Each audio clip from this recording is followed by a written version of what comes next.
दोस्तों, आज सावन सोमवार का लास्ट दिन है और हमारे टीम मेंबर बोल रहे थे कि सावन सोमवार पे कुछ बोला जाए।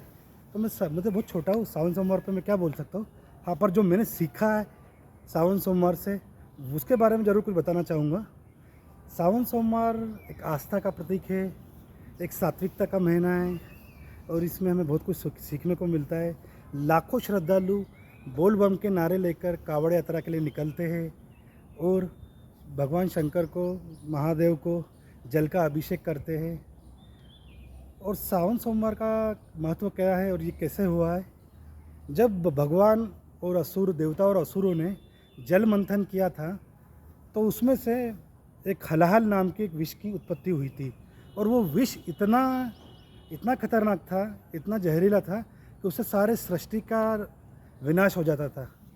तो फिर देवताओं ने क्या किया, उसका विष कम हो और संसार पर इम्पैक्ट ना आए तो उन्होंने क्या करा, उस जल का शंकर भगवान को अर्पण किया। शंकर भगवान को अर्पण किया तो शंकर भगवान ने वो विष लिया, ग्रहण किया और अपने कंठ में उसको रखा था। जब से उनका नाम नीलकंठ पड़ा शंकर भगवान का। और जब ही से ये जल अर्पण करने की प्रक्रिया शुरू हुई और सावन सोमवार यहीं से स्टार्ट, जो कावड़ यात्रा का स्टार्ट यहीं से हुआ है। दोस्तों, शंकर भगवान की पूजा अर्चना भी होती है सावन महीने में।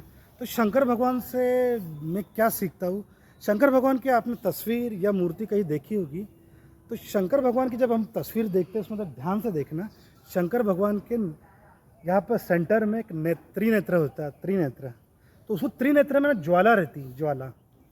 और शंकर भगवान के इस जगह पे गंगा मैया की जटा होती है। तो गंगा मैया की जटा में से गंगा का जल का सोर्स होता है और यहाँ पे अग्नि। शंकर भगवान ज्वाला और जल दोनों को साथ साथ लेके चलते, दोनों काटने वाली चीज़ें हैं, दोनों अपोजिट चीज़ें, दोनों को साथ साथ लेने का संदेश देते हैं हमको, जल और ज्वाला। फिर इसके बाद में हम आते हैं यहाँ दिखता है हमको चंद्रमा साइड में। चंद्रमा में अमृत होता है और उनके कंठ में विष होता है। विष और अमृत दोनों काटने वाली चीज़ें, दोनों अपोजिट चीज़ें, दोनों को साथ साथ लेके चलते, जल, ज्वाला, विष, अमृत दोनों को साथ साथ लेके चलते। फिर हम जब नीचे आते हैं भगवान शंकर की मूर्ति के नीचे, फोटो के नीचे, तो यहाँ पे हमको दो सर्प दिखते, सांप उनके गले में लटके हुए दिखते हैं। और भगवान जी के एक पुत्र है गणेश भगवान, शंकर भगवान के एक पुत्र है गणेश भगवान, उनका वाहन है चूहा। सर्प और चूहा दोनों अपोजिट है, दोनों को साथ साथ लेके चलते हैं। चूहा डरता है कि सर्प कहीं नीचे ना आ जाए, पर भगवान शंकर जी के एक और पुत्र है कार्तिकेय। कार्तिकेय बोलते हैं तू डर मत, मैं तेरे साथ हूँ।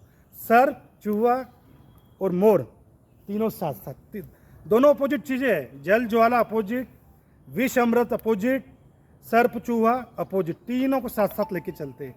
फिर हम नेक्स्ट आते हैं शंकर भगवान का वाहन नंदी। शंकर भगवान का नाम वाहन नंदी और उनकी भार्या माँ भवानी, उनका शेर, उनकी नंदी, दोनों अपोजिट, दोनों को साथ साथ लेके चलते हैं।